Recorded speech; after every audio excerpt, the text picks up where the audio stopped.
Hi friends, எல்லாருக்கும் வணக்கம். இது வந்து பெட் பாட்டிலுங்க. அதாவது முயல் குட்டி, எலிக்குட்டி, கினியா பிக்கு அந்த மாரி தண்ணி குடிக்கிறதுக்கு நம்ம இந்த பாட்டில் வந்து செட் பண்ணிக்கலாம். சில நண்பர்கள் பார்த்தீங்கன்னா, முயல் குட்டி வாங்கிட்டு பெட் பாட்டில் வந்து கேட்டிருந்தீங்க. இந்த பெட் பாட்டில் செகண்ட் ஹேண்டா நம்மகிட்ட சேல்ஸுக்கு இருக்குங்க. ஒரு 100 பீஸ் நம்மகிட்ட இருக்குது. வேணுங்கிறவங்க நீங்க வாட்ஸ்அப் பண்ணி வாங்கிக்கலாங்க. நான் கொரியர் மூலியமா அனுப்பி வைக்கிறேன். இந்த பெட் பாட்டில் பார்த்தீங்கன்னா, அமேசான் அந்த மாரி வலைதளங்கள்ல போய் பார்த்தீங்கன்னா, ரொம்ப ரேட்டு கூடுதலா இருக்கும். அதே மாரி குவாலிட்டி அந்த அளவுக்கு இருக்காது. இந்த நம்மகிட்ட இருக்கிற பாட்டில் பார்த்தீங்கன்னா, கீழ விழுந்தா கூட உடையாது. அவ்வளோ ஸ்ட்ராங்கா இருக்கும். ஃப்ளெக்சிபிளா இருக்குங்க.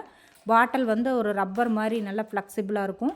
அதே மாரி அதோட நிப்பிள் சிஸ்டம் பார்த்தீங்க அப்படின்னா, துருப்பிடிக்காத நல்ல ஒரு குவாலிட்டியான சில்வர் இதில தான் கோட்டிங்கில தான் வந்துட்டு குடுத்துருக்கு நிப்பிள் சிஸ்டம். அதனால வந்துட்டு அது கடிச்சாலோ, என்ன பண்ணாலோ எதுவுமே ஆகாதுங்க. கீழ விழுந்தாலும் உடையாது. அவ்வளோ ஸ்ட்ராங்கா இருக்கும். வேணுங்கிறவங்க வாட்ஸ்அப் பண்ணுங்க ஃப்ரெண்ட்ஸ்.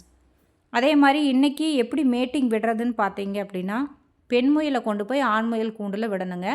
சில ஃப்ரெண்ட்ஸ் வந்து கேட்டிருந்தீங்க எப்படி மேட்டிங் விடுறது அப்படின்னு சொல்லிட்டு. எப்பவுமே பெண் முயலை எடுத்து ஆண் முயல் கூண்டுக்குள்ள தான் விடணும். முயலை பிடிக்கிறது இப்படி தான் பிடிக்கணுங்க. காதை பிடிச்சி தூக்கக்கூடாது. நரம்பு கட் ஆயிடும். இந்த மாரி முதுக பிடிச்சி தூக்கிட்டு போய் ஆண் முயல் கூண்டுல விடணும்.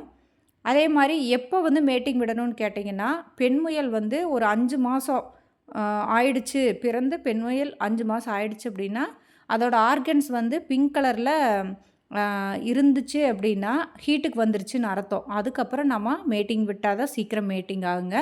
மேட்டிங் பார்த்திங்கன்னா, ஒரு 20 நிமிஷம் வரைக்கும் விடலாங்க. அதுக்கு மேலே வேண்டாம். ஒரு 3 டைம் மேட்டிங் ஆனாலே போதும். அதுக்கப்புறம் பெண் முயலை திருப்பி எடுத்து அதோட கூண்டுக்குள்ளேயே விட்டுறணும். அது அப்படியே கீழே சாயுங்க. கீழே சாஞ்சு விழுந்தாலே நம்ம கன்ஃபார்ம் பண்ணிக்கலாம். அந்த மாரி 3 பாருங்க, இந்த மாரி 3 டைம் வந்து கீழே விழுந்துச்சுன்னா கன்ஃபார்ம் ஆயிடும். அதுக்கப்புறம் பெண் முயல் எடுத்து அதோட கூண்டுக்குள்ளே விட்டுட்டா போதுங்க. அவ்வளோதான், மேட்டிங் முடிஞ்சிரும். ஒரு டைமு மேட்டிங் விடுறத விட 3 டைம் விட்டுட்டிங்கன்னா கன்ஃபார்ம் ஆயிடுங்க. Thank you.